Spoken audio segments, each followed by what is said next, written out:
Raj listen to the crows for a few minutes. Raj ने कुछ समय के लिए, कुछ मिनटों तक पक्षियों की कौ की बातें सुनता रहा।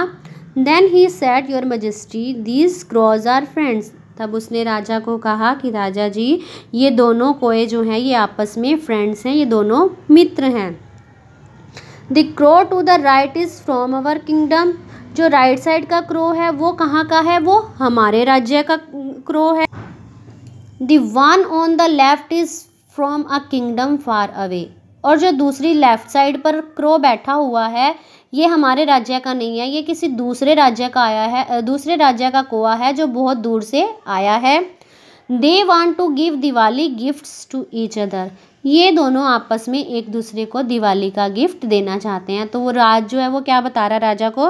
राज राजा को बता रहा है कि दो कोए हैं ये आपस में बातें कर रहे हैं। और ये किस बारे में बातें कर रहे हैं? ये बात कर रहे हैं कि ये एक दूसरे को दिवाली का गिफ्ट देना चाहते हैं। The crow from the other kingdom is sorry, all he has to give as a gift is a piece of bread. अब जो दूसरे देश से आया हुआ है, दूसरे राज्य से क्रो आया हुआ है, वो सॉरी फील कर रहा है। क्यों? क्योंकि all he has to give as a gift is a piece of bread. उसके पास क्या है? ब्रेड का पीस है। The crow from our kingdom is pressing you. अब देखो यहाँ पर ध्यान से सुनना क्या कह रहा है। जो राज बता रहा है राजा को, क्या बता रहा है? जो हमारे राज्य का कोआ है वो क्या कह रहा है दूसरे कुएं को? वो दूसरे कुएं को अपने राज्य के राजा की प्रशंसा कर रहा है। राज बता रहा है कि राजा जी, जो हमारे राज्य का कुआ है वो आपकी प्रशंसा कर रहा है। He says that he can give 100 burning villages। वो कह रहा है आपकी प्रशंसा करते हुए, वो क्या कह रहा है? वो कह रहा है मैं तुम्हें सैकड़ों जलते हुए गांव दे सकता हूँ। He is laughing at his friend। वो अपने फ्रेंड के ऊपर हंस रहा है। King Abhik felt ashamed। अब राजा अभीक था उसको बहुत शर्म आई। क्यों? Then he said, I have been cruel. अब उसने कहा कि मैं बहुत ही निर्दयी हो चुका था। मतलब जब राजा ने जो राज उसको पक्षियों का उदाहरण देकर समझाना चाह रहा है तो राजा के बात समझ में आ गई। तो अब वो बहुत शर्मिंदा भी हुआ। उसने कहा from now on I will look after the people of this kingdom. अब से मैं अपने राज्य के लोगों की देखभाल करूँगा। I will not fight battles again. मैं कभी भी युद्ध नहीं लड़ूंगा। Unless someone attacks our kingdom.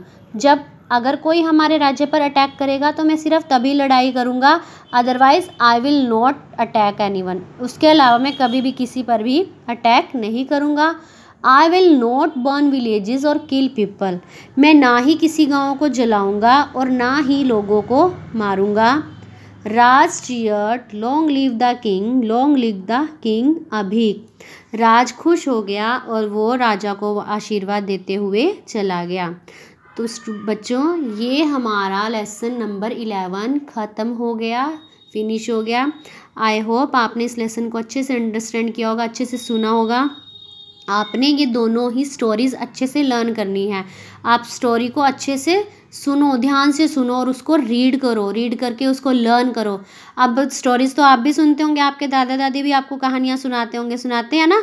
तो आप उनसे ऐसी ही और कहानियाँ सुनो, कहानियों के बारे में जानो, लोगों के बारे में जानो।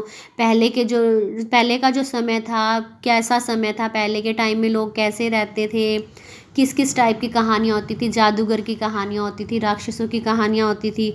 ठीक है बेटा? तो आपने इस लेसन को अच्छे से रिवाइज़ करना है। ठीक है? आपने बुक एक्सरसाइज अपनी बुक्स में फिल करनी है और जो वर्ड मीनिंग है, मेक सेंटेंस हैं, न्यू वर्ड्स हैं, क्वेश्चन आंसर्स हैं, उनको आपने अपनी फेयर नोटबुक पर राइट करना है। ओके बेटा, बाय।